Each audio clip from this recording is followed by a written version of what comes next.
Listen, there's absolutely no denying that Canadians are feeling the pinch, right? How many times have you heard that lately? It's a rough situation for many, and the fact that it's Thanksgiving, it just highlights that. A holiday that's all about gathering with loved ones for a big meal when groceries cost an absolute fortune. Well, federal NDP leader Jagmeet Singh is in town to draw attention to the lack of government action on this issue, and he joins us now. Thank you so much for your time today, Mr. Singh. Thanks, Natasha. So I understand you were in the Prime Minister's Papineau riding today. We just heard that in the news out of Provigo. What exactly were you hoping to achieve? Well, I wanted to send a really clear message that for 21 months, that's almost 2 years, the food prices that we're faced with in Canada have outpaced general inflation. So almost 2 years, Canadians have been saying, hey, this is tough. We don't know how we're going to put food on the table. For some people that I met with, it's that they've got to go to multiple places to try to piece together a meal, finding a discount here, finding a sale there. And it shouldn't be that way. Like you mentioned, people are looking forward to Thanksgiving. It should be a time where you're spending, maybe you're worried about your recipe not working, but you shouldn't be worried about not being able to afford the ingredients for your recipe. And that's where we're at right now. So I sent a clear message that the Liberals' plan, after 2 years of not doing anything to take on the high price of food, they only started caring when they started tanking in the polls. And their plan, really, to summarize it, is to ask CEOs nicely to do something. And these are the very same CEOs that jacked up prices and made record profits. Asking them nicely to do something about it is not going to work. That's why we're proposing our plan, which includes stiff sanctions, strong protections, stronger laws to actually protect consumers and bring down prices. Can you give me a little bit more specifics about like how would the stiff sanctions work? If the prices are, if there's collusion to be found, or if the prices aren't within a reasonable range, how would that work, Mr. Singh? Yeah, so we basically based our law on some of the requirements or some of the recommendations that came out of the Competition Bureau. So we called for an investigation into food prices. Competition Bureau confirmed that profit margins are up, that the profits are high.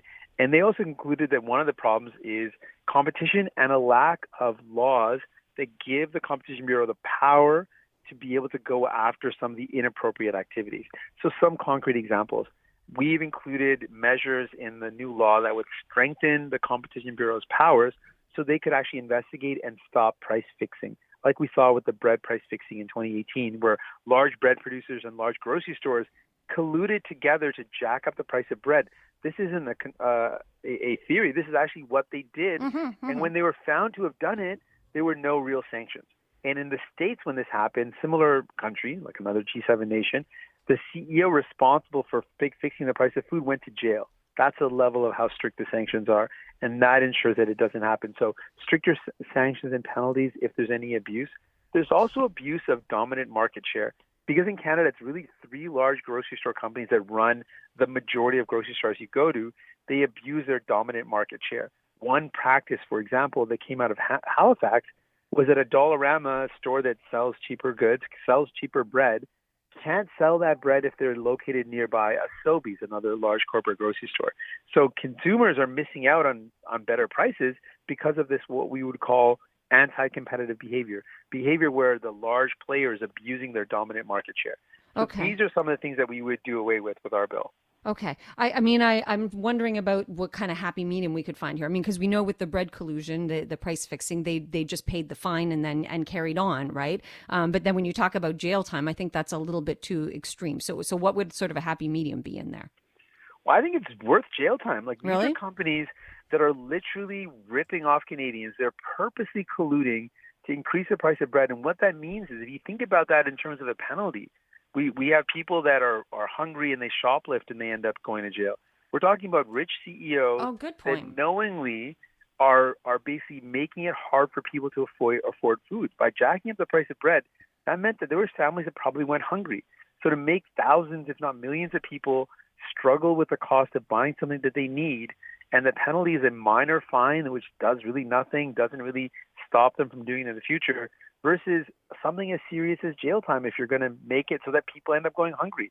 On one end, we've got people that are hungry that try to steal a piece of bread maybe because they're hungry. They would go to jail. But the CEO that jacked up the price of food, making billions or millions of dollars of profits, and Yeah, get point nothing taken. really as a sanction, I think that's unfair. Yeah, point taken. We're speaking with NDP leader Jagmeet Singh. In talking to Tom Mulcair yesterday, he was, he was highlighting how well you're doing in the polls right now. So 21.2 support. He said that is absolutely great when you're in between elections. He also talked, however, about the impending tussle between the NDP and Liberals over pharmacare. Now, between now and December, legislation is going to be introduced. You've already said, after seeing the first draft, the NDP will reject it. So what is going to happen? Will the NDP force the Liberals' hand? So we've said that the first draft that we've seen is just not good enough. And we're not surprised because this is a Liberal government, mind you, that has constantly chosen the side of billionaire pharmaceutical companies over people.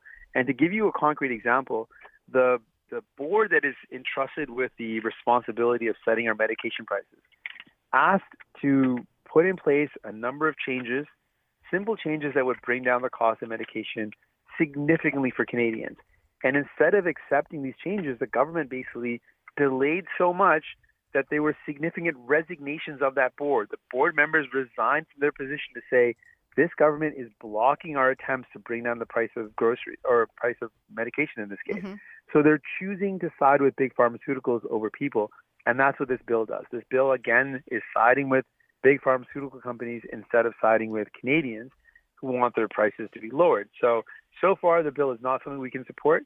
And we've said that really clearly, that we need it to be improved. So now we're in negotiations. And those negotiations are kind of what we've done in the past, where we've put out something that has to be done. The Liberals have said no.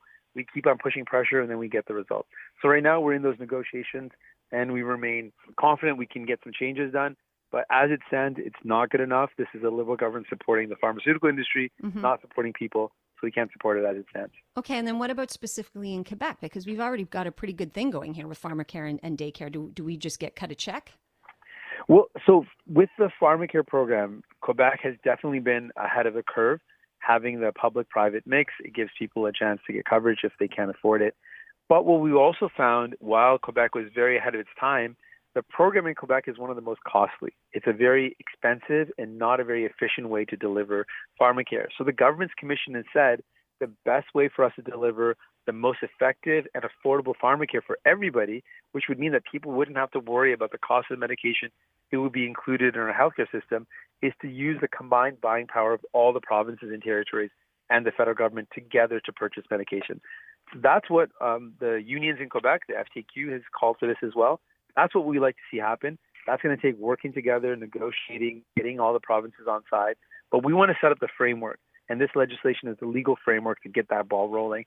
That's what we want to see ultimately, is where provinces and territories agree we're better off negotiating prices and purchasing medication together collectively. Okay. Before we run out of time here, I just want to touch quickly. You are in town to make a stink outside the grocery store, yes, but there's also a joint nomination meeting happening tonight. Yes. We've got Alexandre Boulouris and Nima Mashouf, both representing ridings in the Montreal kind of plateau area, that are both having a joint nomination meeting tonight. And I'm going to be attending, looking forward to meeting lots of New Democrats and folks that care about building a fair and better society. And we'll be having a great meeting tonight. And actually, I think one more thing I'd like to just squeeze in really quickly. Yeah. We've had a lot of conversations this week about how significant it is to have Greg Fergus become the first man of color to be the Speaker of the House. Also, Bob Canoe, the first Indigenous Premier in Canada. You've been a trailblazer in this. What do you think it's like for, I would just say, for kids to see themselves represented in a way that they never have before? Oh, I think it's incredible. I think we can't really... It's hard to really wrap your head around how significant it is. And I think about kids coming to Parliament, kids from all over the country. They go in and they look at the walls, and the pictures on the walls maybe don't always reflect who they are or where they're from. But that's going to change. Every speaker in Parliament gets a portrait. And so one day there will be a portrait of a Black Canadian as a speaker. And it's going to make a lot of kids feel like they belong. Having the first First Nations premier of a province, and a province like Manitoba, is going to be a huge change maker for a province that has one of the fastest Indigenous populations growing. And for a lot of people, it's going to mean that they also see themselves reflected. And I know I felt that way too. Lots of people before me have been trailblazers and have got us to this point. it's really hard to imagine yourself if you don't see someone like you doing whatever it is, being in a position of leadership or making a change. And so everyone who's broken barrier, women who've been the first, people of color, racialized people, everyone who's been a first has really helped the next person coming. So I hope that continues. Okay. It's always a pleasure. Yeah, I'm just taking that in. It's always a pleasure to speak with you, Mr. Singh. Thank you so much for your time today, and happy Thanksgiving weekend. Thank you so much. Take care.